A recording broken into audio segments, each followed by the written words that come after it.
नमस्कार मित्रांनो, आंबट मराठी कथा या चॅनलवर तुमचं सर्वांचं मनापासून स्वागत आहे. तुम्ही चॅनलवर नवीन असाल तर लवकरात लवकर सबस्क्राईब करून ठेवा. पुण्यातील त्या सुसज्ज सोसायटीमध्ये माझे आयुष्य स्थिर चालले होते असे बाहेरून कोणालाही वाटले असते, पण घराच्या चार भिंतीच्या आत जी शांतता पसरली होती ती मला रोज कुरवडत होती. माझे नाव सचिन, एका खाजगी कंपनीत चांगल्या नोकरीवर कामाला आहे. लग्न होऊन 5 वर्ष झाली होती. माझी पत्नी प्रिया स्वभावाने खूप चांगली, पण तिच्या करिअरच्या मागे धावत होती. ती आमच्या नात्यातील ओलावा कुठेतरी हरवून बसली होती. तिची बदली दुसऱ्या शहरात झाली होती, त्यामुळे महिन्यातले 15-20 दिवस ती घराबाहेर असायची. मी या मोठ्या फ्लॅटमध्ये एकटा असायचो. या एकटेपणाची सवय झाली होती, पण मन कुठेतरी कोणाला तरी बोलायला तरसत होतं. अशाच एक दिवस सुनंदा आंटी म्हणजेच माझी सासूबाई माझ्याकडे राहायला आल्या. प्रियानेच त्यांना फोन करून बोलावले होते. सचिन एकटा असतो, त्याला जेवणाचे हाल होतात, म्हणून तुम्ही जाऊन राहा काही दिवस, असे तिने त्यांना सुचवले होते.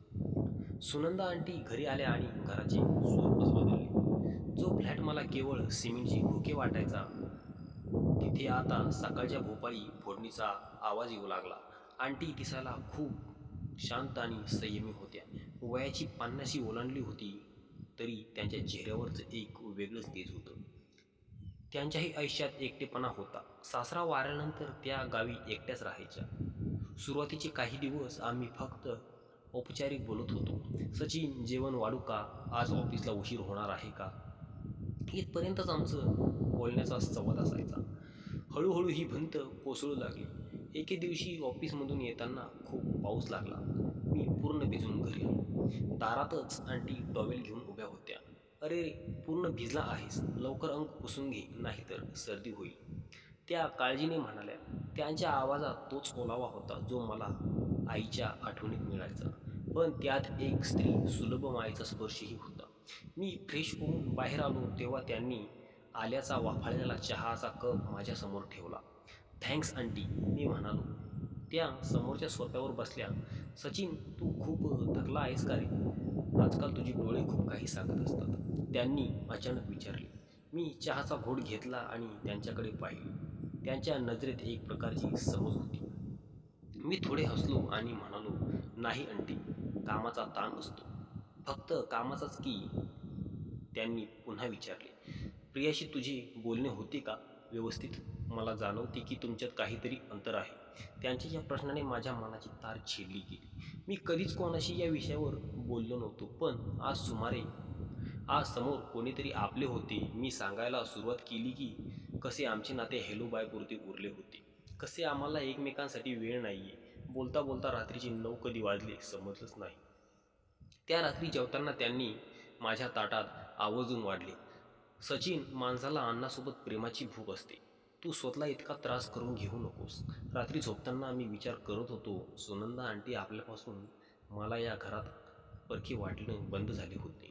त्यांच्या असण्याने एक उबदारपणा आला होता, पण ही ऊब फक्त सासू जावाय या नात्यापुरती होती की त्या पलीकडचं काहीतरी निर्माण होत होतं. दुसऱ्या दिवशी शनिवारी सुट्टी होती. आंटी म्हणाल्या, आज आपण मिळून काहीतरी स्पेशल बनवूया. आम्ही दोघे किचनमध्ये होतो. मी भाजी कापत होतो आणि त्या फोडणी देत होत्या. किचनमधील त्या छोट्या जागेत आमच्या अनेकदा एकमेकांना हलकीशी धडक होत होती. कधी त्यांचा हात माझ्या हाताला लागायचा, तर कधी त्यांच्या साडीचा पदर माझ्या खांद्याला स्पर्श करून जायचा. तो स्पर्श चुकून होत होता, पण त्याने माझ्या शरीरात एक वेगळीच विष संचारणा होत होती.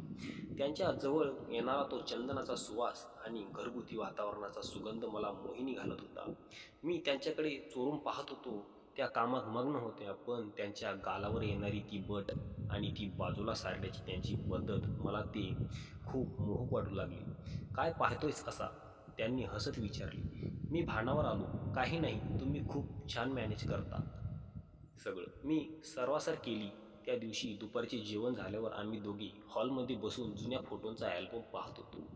प्रियाचे लहानपणीचे फोटो पाहताना त्या खूप भावूक झाल्या. किती लवकर मोठी झाली ही मुलं, नाही का? आणि आपण किती लवकर एकटे पडलो. त्या हळहळल्या. त्यांच्या डोळ्यात पाणी आले होते. मी नकळत त्यांचा हात हातात घेतला. आंटी, तुम्ही एकट्या नाही आहात, मी आहे ना.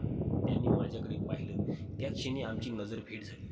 त्या नजरेत सासू जावई हे नातं कुठेतरी मागे पडलं होतं. तिथे फक्त दोन जीव होते ज्यांना एकमेकांच्या आधाराची गरज होती. त्यांनी माझा हात झटकला नाही, उलट थोडा घट्ट धरला. बाहेर पावसाचा जोर वाढत होता आणि घराच्या आत एक नवीन आण्विक नात्याची सुरुवात होत होती.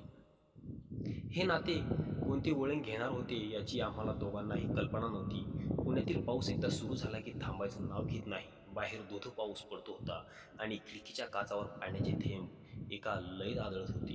हॉलमध्ये आम्ही दोघेच होतो.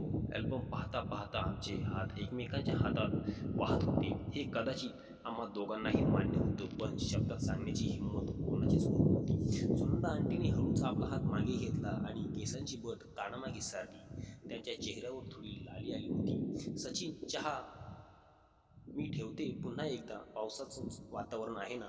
त्या उठून म्हणाल्या. नको. मी उठून म्हणालो, नको आंटी, तुम्ही बसा ना थोडा वेळ, गप्पा मारू. तुम्ही गावी असताना काय करता? मी त्यांना थांबवलं. विचारलं. त्या पुन्हा बसल्या. काय रे, सकाळी उठायचं, देवाची पूजा, मग थोडा वेळ वाचन आणि रात्री पुन्हा ती शांतता. कधी कधी वाटतं की हे आयुष्य असं संपणार की काय. मुलांसाठी आपण सगळं करतो, पण मुलं मोठी झाली की त्यांची स्वतःची दुनिया असते. आपण फक्त एका कोपऱ्यात उरतो. त्यांच्या आवाजात एक प्रकारची अद्भुतता होती. मला त्या क्षणी त्या सासू वाटल्याच नाही. त्या मला एक अशी स्त्री वाटली जिच्या मनात भावनांचा महासागर दडलेला होता, पण तो ऐकणारा कोणी नव्हतं. मी त्यांच्या जवळ सरकलो. आंटी, तुम्ही स्वतःला इतके एकटा समजता. मी आहे ना इथे. तुम्ही जोपर्यंत पुण्यात आहात तोपर्यंत तुम्हाला एकटं वाटू देणार नाही, मी विश्वासाने म्हणालो. त्यांनी माझ्याकडे पाहिलं. त्यांच्या डोळ्यात एक वेगळी चमक होती. तू खूप समजूतदार आहेस सचिन. प्रिया नशीबवान आहे. प्रियाचं नाव निघताच मला थोडं डसकायला झालं. माझ्या मनात जे काही सुरू होतं ते चुकीचं होतं का? पण मग मनात दुसरा विचार आला. प्रिया इथं नाहीये, तिला माझ्या मानसिक स्थितीचा पर्वा नाहीये. मग जर कोणी मला समजून घेत असेल तर त्यात गैर काय? रात्रीचे 10:30 वाजले होते. वीज अचानक गेली. पूर्ण घर अंधारात बुडालं. फक्त खिडकीतून येणारा विजांचा प्रकाश अधूनमधून हॉलमध्ये लख्ख प्रकाश वाढत होता. सचिन, बॅटरी कुठे आहे रे? आंटीने आवाज थोडा घाबरलेला होता. इथे आहे, सोफ्याजवळ. मी पाहतो. मी अंधारात उठलो. माझा पाय सोफ्याच्या कोपऱ्याला लागला आणि मी तोल जाऊन थेट आंटीच्या अंगावर पडलो. अंधारात आमची शरीरं एकमेकांना भिडली होती. त्यांच्या शरीराचा तो उबदार स्पर्श मला जाणवला. त्यांच्या हृदयाची ठोके मला त्यांच्या छातीवर स्पष्ट ऐकू येत होती. त्यांचा श्वास वेगाने चालला होता. मी बाजूला होण्याचा प्रयत्न केला, पण माझा हात चुकून त्यांच्या कमरेभोवती विरगळा घालून बसला होता. काही क्षण आम्ही तसेच होतो. शांतता इतकी होती की पावसाचा आवाजही जणू थांबल्यासारखा वाटत होता. आंटीने माझा खांदा धरला होता. त्यांनी मला बाजूला ढकललं नाही. त्यांचे हात माझ्या पाठीवर स्थिरावले. सचिन, त्यांनी अगदी हळू आवाजात म्हणलं. त्या आवाजात राग नव्हता, तर एक प्रकारची ओढ होती. मी हळूच बॅटरी चालू केली. प्रकाशात पाहिलं तर त्यांचा चेहरा पूर्णपणे लाल झाला होता. त्या धापा टाकत होत्या. आमच्या नजरा एकमेकांना भेटल्या होत्या. त्या क्षणी मला जाणीव झाली की ही ओढ फक्त माझ्या बाजूने नव्हती, त्याही तितक्याच व्याकुळ होत्या. सॉरी आंटी, तोल गेला माझा, मी अडकळत म्हणालो. आंटी म्हणाल्या, काही हरकत नाही. त्या उठून उभ्या राहिल्या. मी झोपायला जाते, उशीर झालाय. त्या आपल्या खोलीत गेल्या, पण मी तिथेच सोफ्यावर बसून राहिलो. माझ्या हातांना अजून त्यांचा स्पर्श नुकसान करत तर नाही ना? मी त्यांचा हात आपल्या गालाला लावला. त्यांचा हात, तो मऊ स्पर्श मला स्वर्गीय सुख देत होता. त्यांनी आपला हात काढला नाही. उलट त्यांनी माझ्या डोळ्यावर हात फिरवला. तू खूप लहान आहेस रे अजून. तुला समजत नाही की या नात्याला काय भविष्य नाहीये. मला भविष्याची पर्वा नाही आंटी. मला फक्त आजचा दिवस आणि ही सोबती हवी आहे. मी त्यांच्या डोळ्यात पाहिलं. त्या दिवशी आम्ही खूप वेळ बोलत होतो.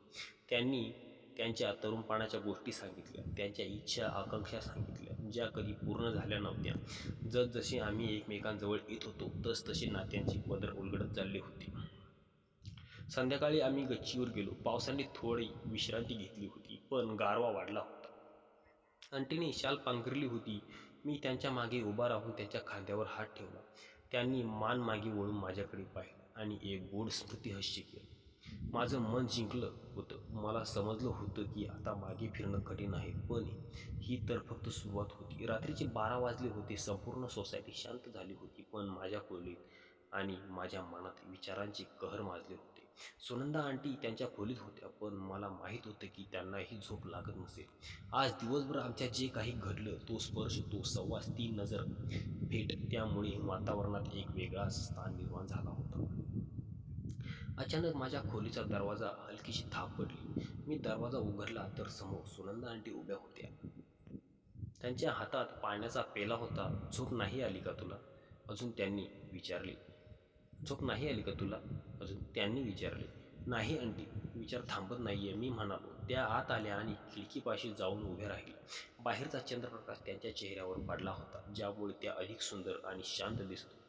"सचिन, आपण जे काही करतोय हे कदाचित जगाला समजलं तर लोक आपल्याला माफ करणार नाही. पण आज पहिल्यांदा मला असं वाटतं की मी स्वतःसाठी जगते." त्या भाऊक होऊन म्हणाल्या. मी त्यांच्याजवळ गेलो. त्यांच्या खांद्यावर हात ठेवला. "आंटी, कधी-कधी नाती ही केवळ रक्ताची किंवा कागदावरची नसतात. ती मनाची असतात. आपण एकमेकांचा एकटेपणा दूर करतोय, यात कोणाचे काय?" त्या वळल्या आणि त्यांनी माझे 2 हात आपल्या हातात घेतले. "तू खरंच मला खूप जवळचा वाटतोस. प्रियाची आई म्हणून नाही, तर एक माणूस म्हणून मला तुझी ओढ वाटते." आम्ही बराच वेळ तिथेच उभे राहून गप्पा मारत होतो.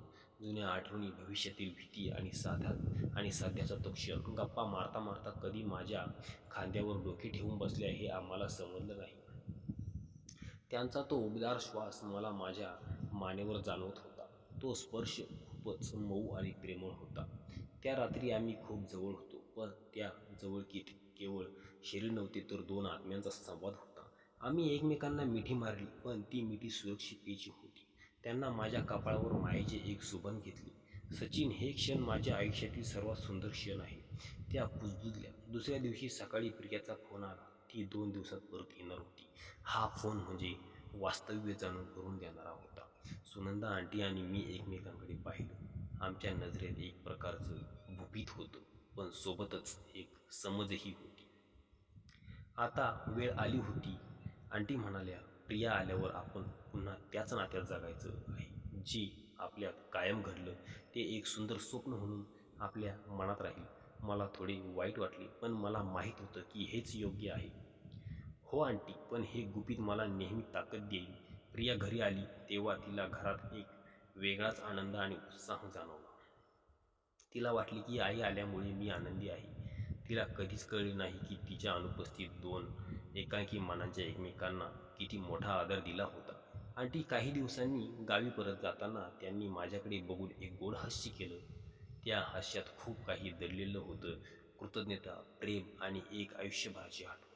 मी आजही कधी-कधी खिडकीत बसून त्या पावसाची रात्रीचा विचार करतो.